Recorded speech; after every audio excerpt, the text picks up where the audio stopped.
ఇక రాష్ట్రంలో తెలంగాణ రాష్ట్రంలో హైడ్రా వచ్చినాక కొంతమంది హైడ్రా వల్ల పేదల రక్తం పీలుతురు, పేదల ఇల్లు కూల కొడుతురు అని చెప్పి మాట్లాడిర్రు.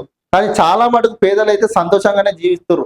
ఎందుకంటే అక్రమంగా ఎకరాలు దొంగల కొడుకులు కబ్జాలు చేసిరు మొత్తం.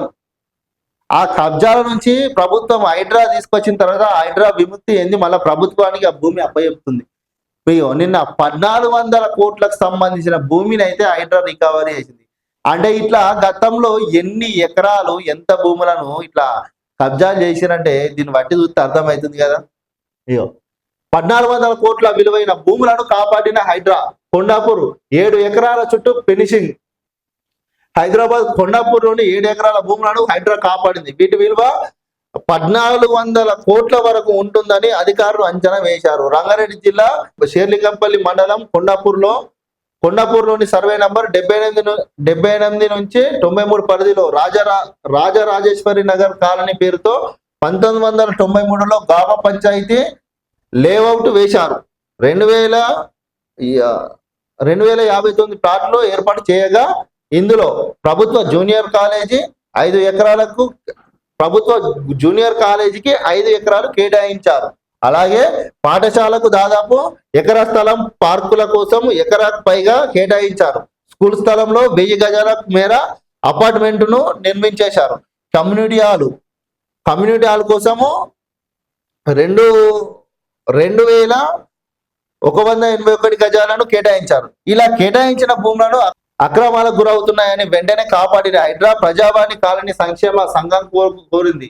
అవి ప్రజా అవసరం కోసం ఉపయోగపడాలని ఫిర్యాదులో పేర్కొన్నారు. ఈ ఫిర్యాదు మేరకు హైడ్రా చర్యలు చేపట్టింది. హైడ్రా కమిషన్ ఏవి రంగనాథ్ ఆదేశాలతో హైడ్రా అధికారులు క్షేత్రస్థాయిలో పరిశీలించారు.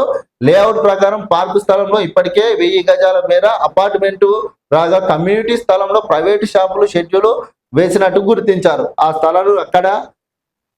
స్థలాలు అక్కడి నిర్వాసితులకు చెందేలా ఉద్దేశంతో అక్రమాలను తొలగించి శనివారం ఫెన్సింగ్ వేశారు. మొత్తం మీద హైడ్రానైతే వాస్తవానికి చెప్పాలంటే గతంలోని కంటే ఇప్పుడు మెరుగుపడుతుంది. ఎందుకంటే గతంలో హైడ్రా వచ్చిన తర్వాత పేదల భూములను లాక్కంటారు అని అన్నారు. కానీ పేదల భూములను హైడ్రా ఎక్కడ కూడా లాక్కోలే. అక్రమంగా అన్యాయంగా ఇల్లు కట్టి షెడ్యూల్ గిన వేసుకున్న దొంగల దగ్గర నుంచి ఆ హైడ్రా అధికారులు దాన్ని విముక్తి చెందించి ప్రభుత్వానికి అప్పచెప్పి అసలు సిసలైన పేదలకైతే అందించడం అయితే జరుగుతుంది. ఇక ప్రతిపక్ష నాయకులు బీఆర్ఎస్ పార్టీలు ముఖ్యంగా మీరు ఏళ్ళు పెట్టుకుంటారో మూతి మీద వేసుకుంటారో మన వేసుకుంటారో చూడరు. ఇక ఇలా ఈ అక్రమాలు చేసిన సగం దొంగలంతా బీఆర్ఎస్ పార్టీలో ఉన్నారు. ఈ హైడ్రా ద్వారా మొత్తం బయటపడుతుంది మీ దొంగలే కాబట్టి ఇక భయం అవుతుంది కాబట్టి మీరు అలా మాట్లాడుతారు.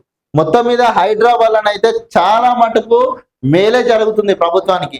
ఎందుకంటే ప్రభుత్వ ఆస్తులను తిరిగి కాపాడి ప్రభుత్వానికి అప్పచెప్తుంది హైడ్రా.